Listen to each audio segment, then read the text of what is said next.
Juste pour vous signaler que le film a eu un prix à Venise, au Festival de Venise. C'était le prix de la section Sconfini du critique italien. Donc il était primé à Venise. I just saying you won the award in Venice. Yeah. Alors, est-ce que quelqu'un a une question pour commencer? Oui, voilà, monsieur ici. Bonjour. Est-ce que votre volonté était au départ, sur ce film, de faire un état des lieux sur la situation aux États-Unis en prenant à travers ce personnage, et notamment le jugement de la fin, les avis un petit peu de tous, et en même temps, comme le dit le personnage dans le film, ça rebondit aussi sur le monde, puisque ça pose la question de l'ordre, de la police aujourd'hui, quel est son rôle et quelles sont ses limites, que ce soit aux États-Unis ou que ce soit chez nous, par exemple, avec les Gilets jaunes. Okay. So just a question, just for you to talk a bit more about the observation, what you were trying to say with the film, particularly in regard to all of the people and the conversations they're having in that scene as we're getting toward the trial at the end. And if you could say a word about police, the role of the police, not just in the States, but here in France, there have been a lot of protest movements with something called the Yellow Vest protests, and there's been some concern about police brutality in regard to that. So just what you were trying to say about the police with the film as well. Well, thank you for the question, and bonjour. I'm very happy to be here in Deauville with you all. So thank you for being here, and thank you for giving us your time. There's a very serious thing happening in America where our citizens of African descent in many ways are under attack by law enforcement as a device to keep order. The problem is that there is a disconnect historically between law enforcement as it began during slavery. The patrol, the overseers, have become the officers. And now, as we are in 2019, approaching 2020, the same disconnect exists. So when there's police violence in America, you have on one side those who have been adversely affected, and their feelings are, why are we being killed? We need justice for those who have been killed. But law enforcement, because of the disconnect, because of the legacy and trauma of the oppression that has happened in our country, they feel that they are doing their jobs, even though citizens are being hurt in the streets, and their job is to protect and serve. So there's a huge disconnect with respect to the role we play as citizens in America and law enforcement and the role they play as those who are protectors of peace. So what I wanted to say with the film was the only way for us to get past this massive divide between these two groups is through conversation, through human engagement, through a real confrontation and understanding of perspective. Very rarely will you see a film where you hear from the side of the oppressed and the side of the oppressor. But I think that is the first step toward rebuilding the relationship and addressing the trauma so we can heal from that trauma, really reconciliation. So with this film, I want to put them both in the same room. My goal with this film is simple. I just want to save lives. That's it. If this film, between now and eternity, makes one police officer hesitate because he feels this life could be saved, then it will be the most important thing I've ever done. So that was my goal. My goal was very simple, to humanize people on both sides, to address the divide in a way where no one could leave, and out of it have a conversation that promotes healing and reconciliation.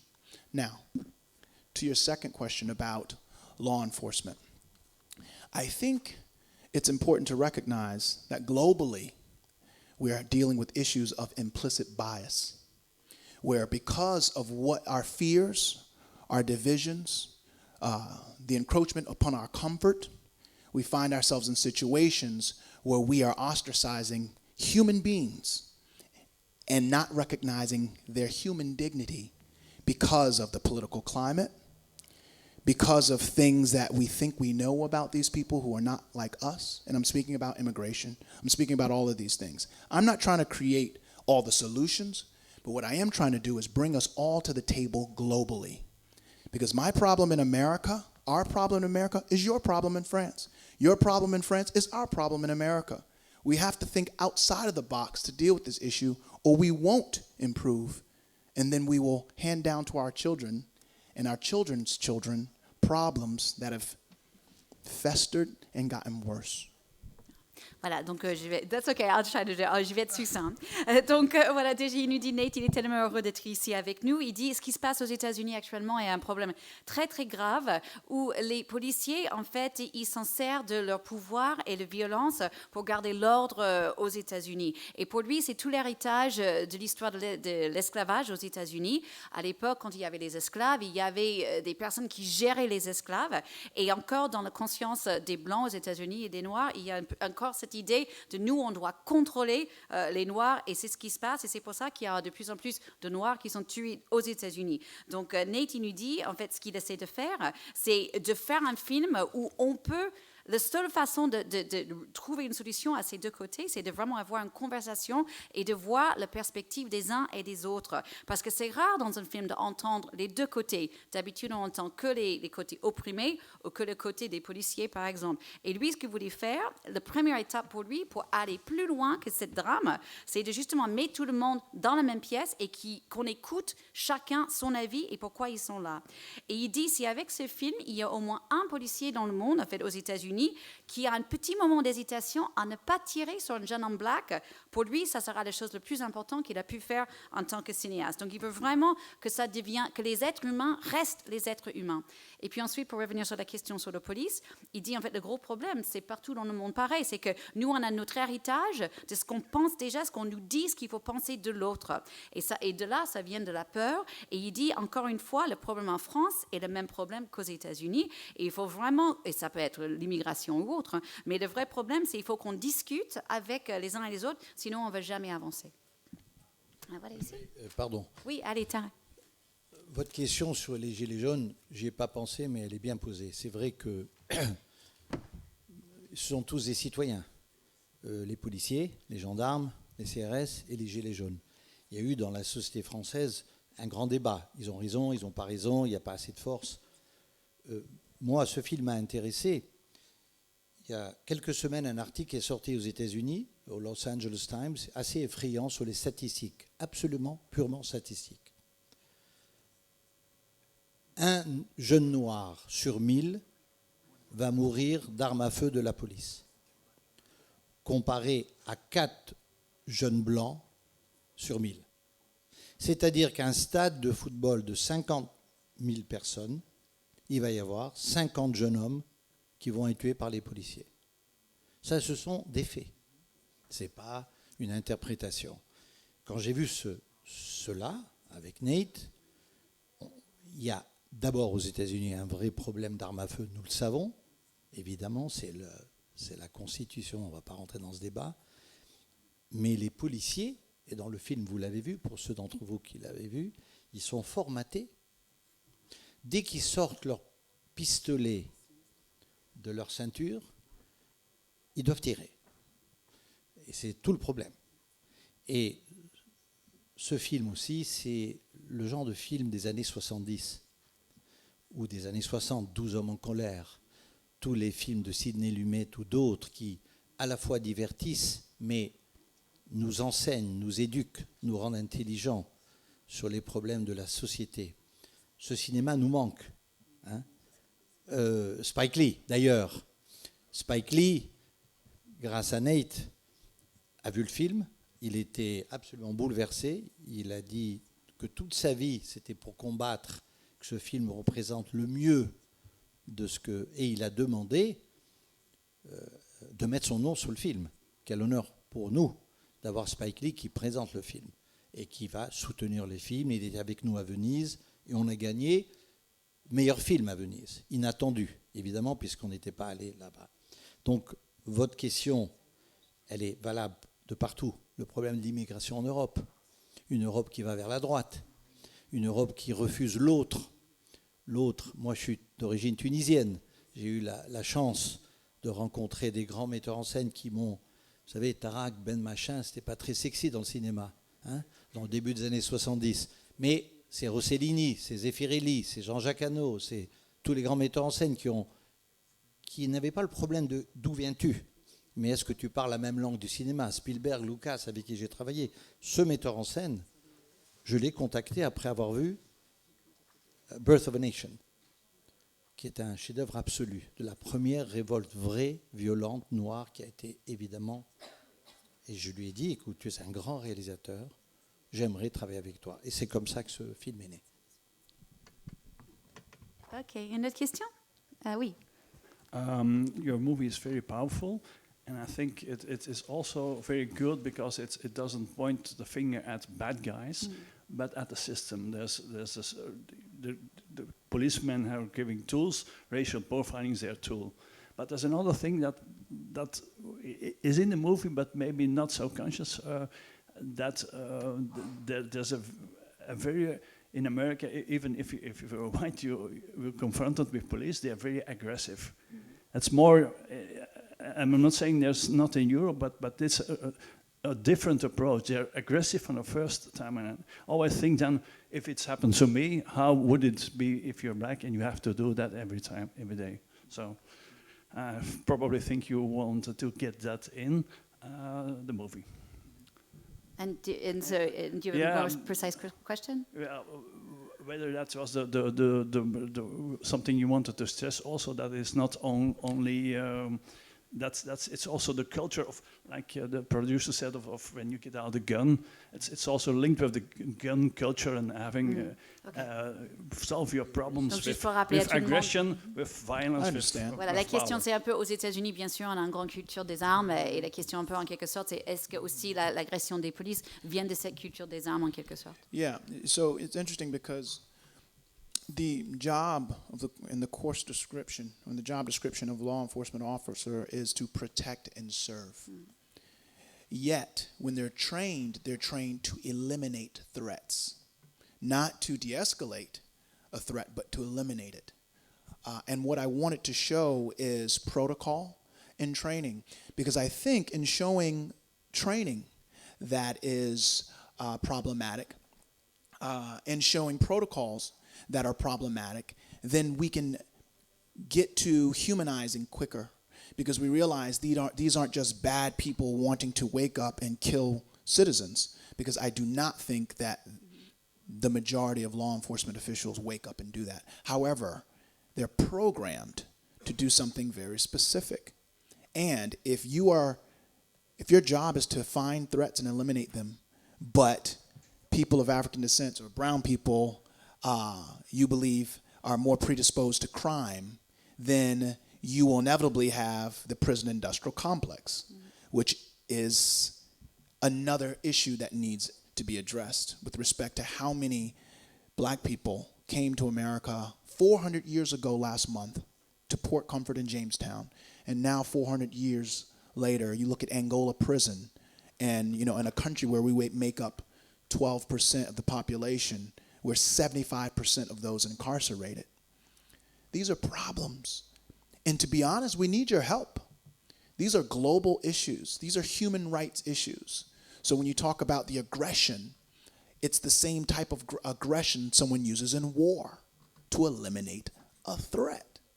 So that element of the film was simply to show in real time on a body camera that this is how quickly it can escalate and how quickly a life can be taken. And these aren't just my feelings. I interviewed dozens of police officers of all colors, of all ages. And what I found was a consistency in their approach to the work. And that is why you find people being killed by law enforcement, not just white, but all of different colors. And I think that's something that can be made applicable to the relationship in other countries with law enforcement. What is the protocol? What is the training? If you can identify the training, then you can capture the data. If you can capture the data, you can change the behaviors. You can change the behaviors, you can save lives. And if a film can do that, then we win. I'm not a surgeon. There are people every day that do more important things than me. I'm just a filmmaker. But as Nina Simone said, the artist's job is to reflect the times. If I can reflect the times and something can shift, then maybe we don't have to deal with that type of aggression because there's a shift in the training. One of the things that we just did last week in New York is we screened the film for police trainers. And in that, and not for anyone but the trainers. So it wasn't a public forum. We had, something maybe like 30 police trainers that are responsible for training law enforcement in New York came, watched the film, and then they sat and had a talk back on what they could use in the film to teach to their police officers. That's a win. That supersedes the arts and now translates into real life.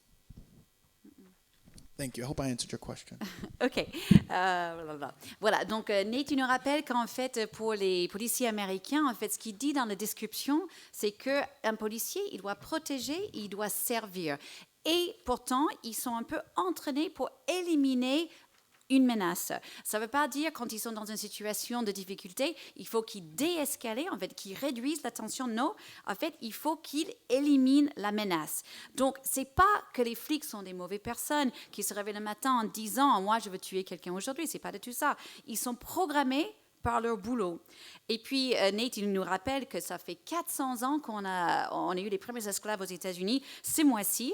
Et en fait, ce qu'on trouve, c'est aujourd'hui dans les prisons américaines, les Africains-Américains, ils représentent 12% de la population et encore, il y a 75% de la population dans les prisons qui sont des Noirs. Donc, il y a un vrai souci. C'est vraiment pour lui un problème de droits de l'homme. Et donc, il dit, ce qu'il voulait montrer, en fait, dans son film, c'est pour ça qu'il a toutes les images des body cam. On voit comment ça peut aller tellement vite. Et lui, il nous dit qu'il a parlé aux douzaines des policiers et des officiers de toutes couleurs, de tout âge.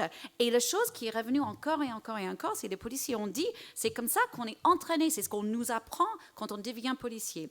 Donc, Nate, il dit, lui, son souhait, c'est de pouvoir changer la façon dont qu'on entraîne des policiers, ça sera très important. Et si son film peut faire ça, alors il a gagné. Il dit une citation de Nina Simone qui a dit « Le boulot d'un artiste, c'est d'être un reflet de nos jours actuels. » Donc lui, il essaie de faire ça. Et son film a été diffusé pour les personnes qui entraînent des policiers à New York. Donc ils ont montré le film aux 30 entraîneurs des flics. Et ils ont fait toute une journée où après ils ont discuté. Et les entraîneurs, ils ont essayé d'avoir une discussion, de voir ce qu'ils pouvaient prendre du film pour justement donner aux policiers à New York pour qu'ils puissent être entraînés d'une manière qui est plus gentille, en fait, pour le manque d'un autre mot. Oui. Okay. Merci pour ce film vraiment qui nous a secoués. Et je voulais savoir si dans la conception du film, la scène donc, du procès à l'intérieur du commissariat était vraiment le point de départ du film et savoir comment il avait pu trouver la bonne balance entre les arguments des deux camps qui sont assez justes et assez qui s'équilibrent. Okay, he's asking about that scene, like the courtroom scene in the movie. Was that really the key, the first idea for you for this movie? And how did you find the balance in the arguments from the two sides? Good question. Thank you. Thank you. Merci. The first idea for the film came, and I'll try to be more brief. No, you're good. So you don't have to say 10 pages. That's okay. That's okay. That's okay. Okay, the first idea for the film came when I adopted my nephew from my sister.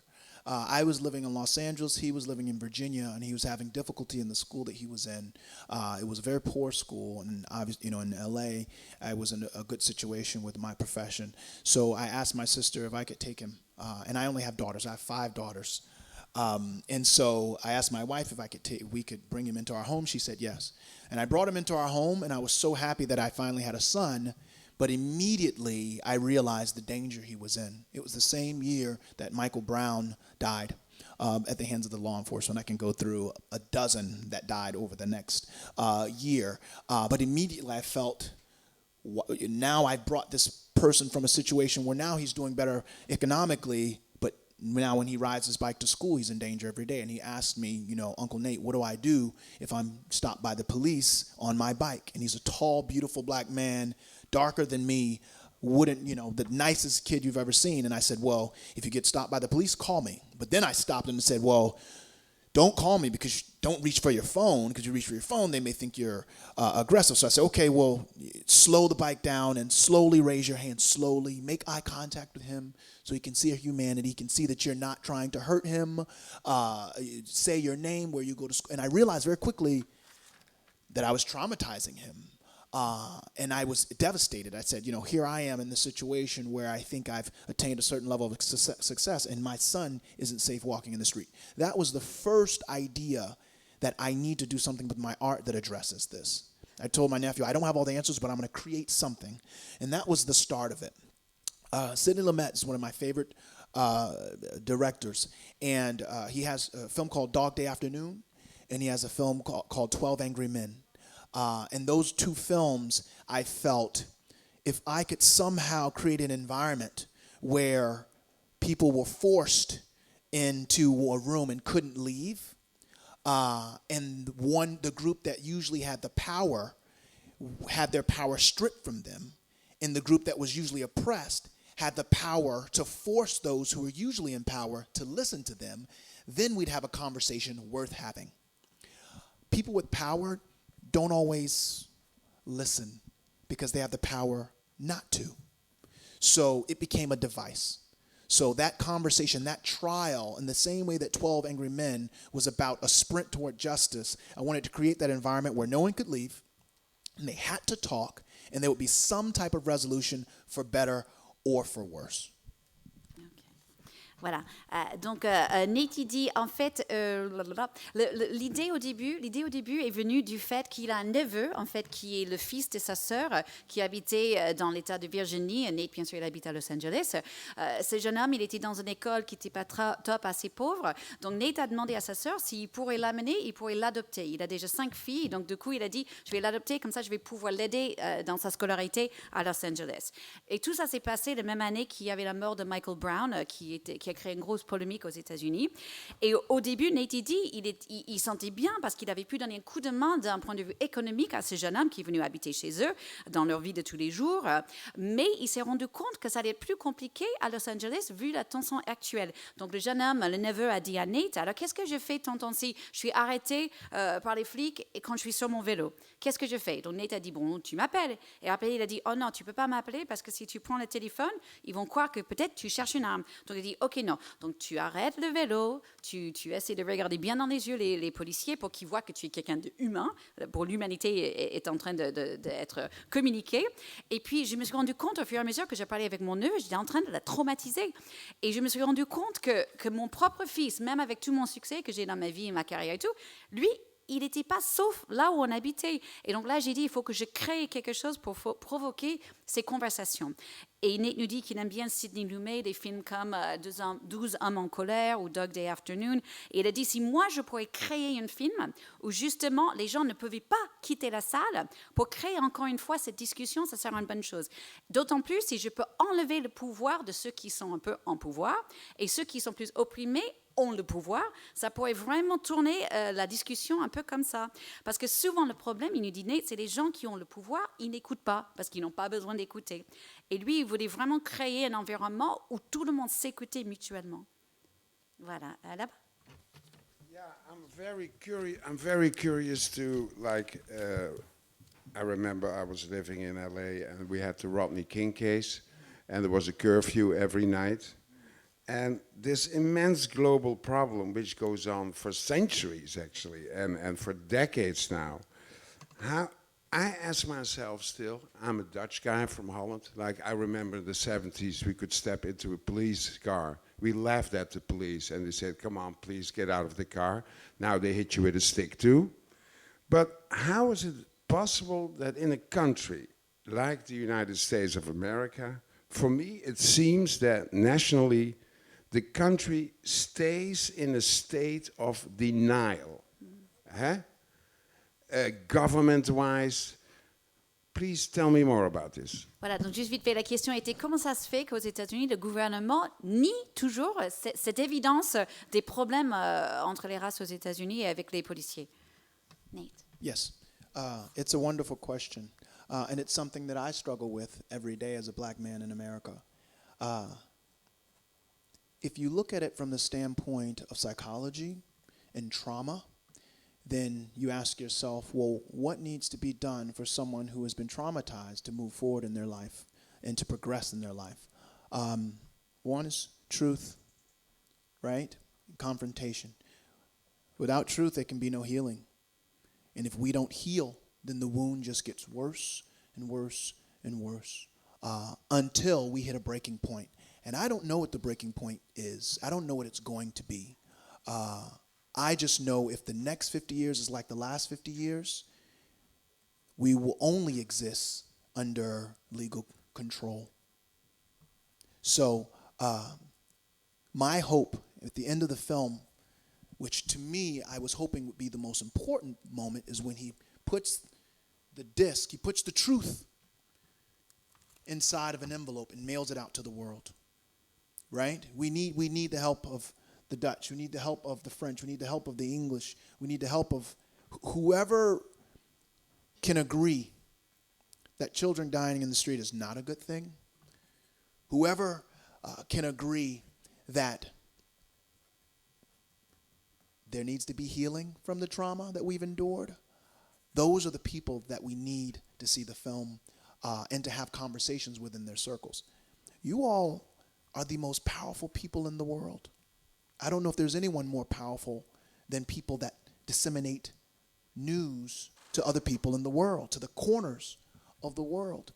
If we are having a problem with people's humanity being acknowledged in our country, then it's something that needs our attention, and it is urgent, and it needs to happen now. Ok. Voilà. Thank you. Donc, Nate, il dit c'est une vraie question il réfléchit à ça tous les jours en tant qu'homme noir aux États-Unis. Et il dit, en fait, pour lui, la solution, c'est la vérité. En fait, si on n'a pas la vérité, si on ne reconnaît pas la vérité, on ne va jamais avancer, on ne va jamais se guérir. Et il dit, si on ne se guérit pas en tant que pays, les choses vont devenir de pire en pire jusqu'au moment où ça craque. Et je ne sais pas ce que ça pourrait représenter, un craquement, mais je sais que si les prochains 50 ans, ils sont comme les 50 ans qu'on vient de voir, on va vraiment vers un contrôle policier entier en tant qu'État aux États-Unis. Donc, pour lui, il dit, le moment le plus important dans le film, c'était quand le jeune il met le disque dans l'enveloppe et il l'envoie dans le monde. Parce qu'il dit on a besoin de l'aide des Hollandais, des Anglais. Si on peut tous se mettre d'accord que ce n'est pas une bonne chose que les enfants sont en train de mourir dans les rues, qu'on est tous être d'accord qu'il faut qu'on se guérisse, qu'on va vers l'avenir ensemble. Il faut vraiment que vous nous aidez. Il dit que je trouve que les journalistes sont les êtres presque le plus importants au monde parce que c'est vous qui pouvez communiquer l'histoire et pour essayer de trouver des solutions et aller vers l'humanité. Je suis désolée, on n'a pas beaucoup de temps. Il nous reste une dernière question. Lisa Nesselton. Hello. I have been writing and broadcasting about film for 35 years. I saw your film this morning at 9, and I'm going to give you a review I don't think I've ever given before. I sat down, and I wear contact lenses, and I knew I had some kind of grit or something in there, and I really should get up and go to the ladies' room and take it out and clean it off, and I did not want to get up out of my seat because I was afraid I would miss something. So I've got a little bit of, not a scratched cornea, but it's a little irritated, and it's because of your work. I, of course, scanned. Merci. I scanned my colleagues' reviews because I knew I was going to have the opportunity to judge for myself when I got here, and a lot of the reviews were extremely unconscionably nasty about you as a person and not looking at the film. I know you've not had some success in Venice, and I think your film's going to go over well here. Do you think that Europeans have slightly different eyeballs than the people in North America at the moment? Ah, voilà. Donc les questions étaient un peu sur comment, parce que Nate quand même a eu une sorte de polémique, il a suivi un peu depuis son dernier film en 2016, et Lisa, en fait, sa question en quelque sorte, c'est est-ce que par rapport aux critiques qu'elle a vues par ses collègues, qui étaient parfois assez méchants plutôt sur sa personne que sur le film, est-ce qu'il trouve qu'en Europe, on est peut-être, on pardonne plus, entre guillemets, que nos yeux sont différents, que comment on peut percevoir les réalisateurs aux États-Unis? Thank you. My only job as an artist is to reflect.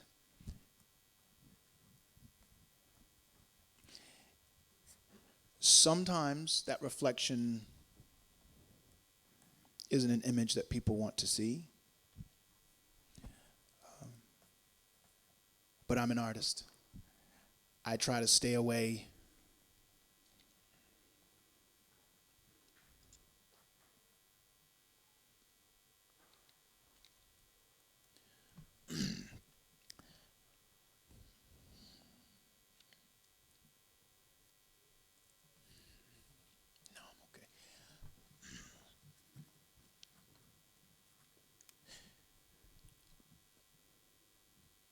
I'm not here to make a headline. I have 5 daughters, and if I'm really blessed, they will marry 5 great men or whatever, and they'll have children. Inevitably, they'll have boys, and they will look like me. If they are no more safe in their time than I am in this time, I failed as a human being, I failed as a father, and I failed as an artist. I don't want to get involved in anything that takes away from the urgency of that. With Birth of a Nation, I wanted to remind my daughters and my nephew and my cousins and everyone that looked like me what they should and should not tolerate from a country that has guaranteed them freedom.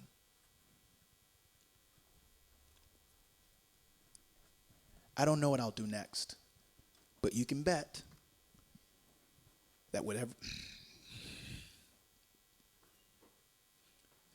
that with everything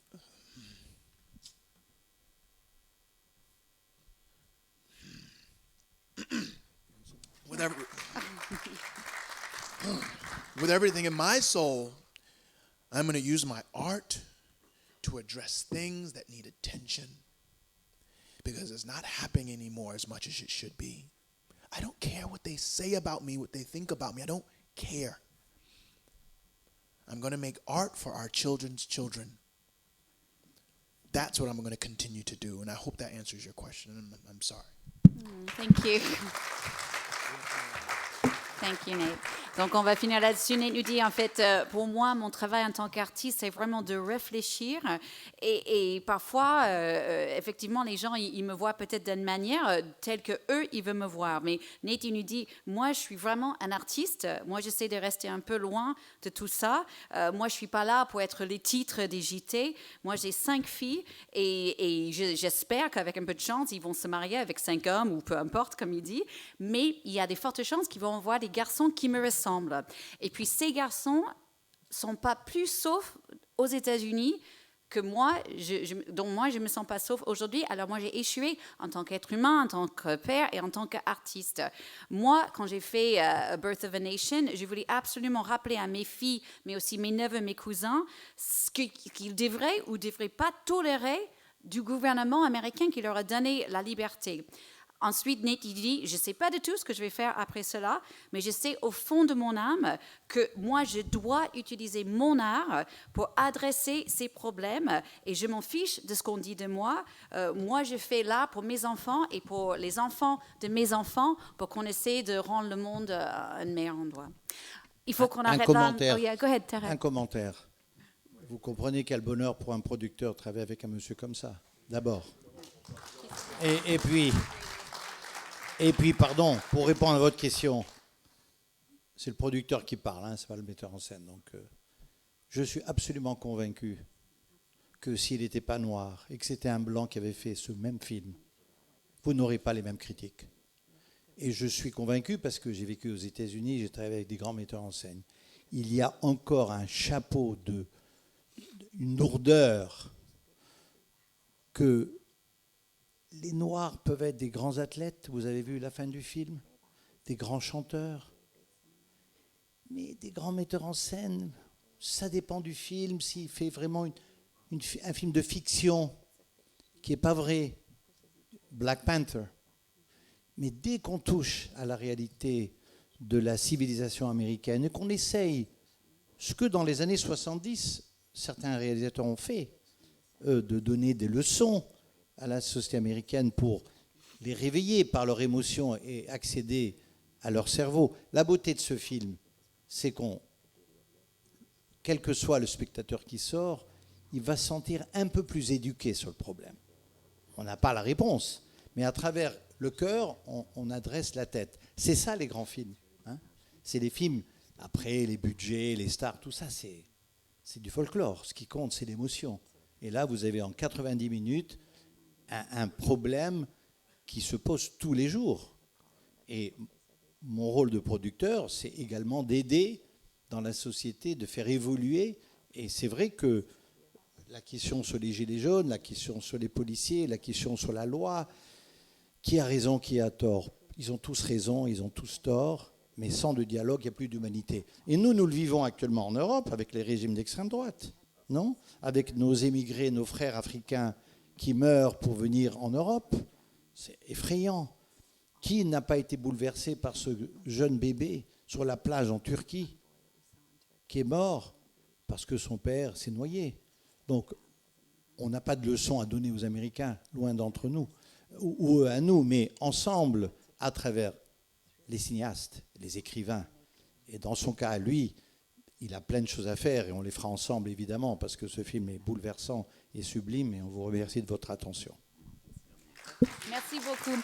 Merci beaucoup à vous tous. Bonne journée. Thank you very much.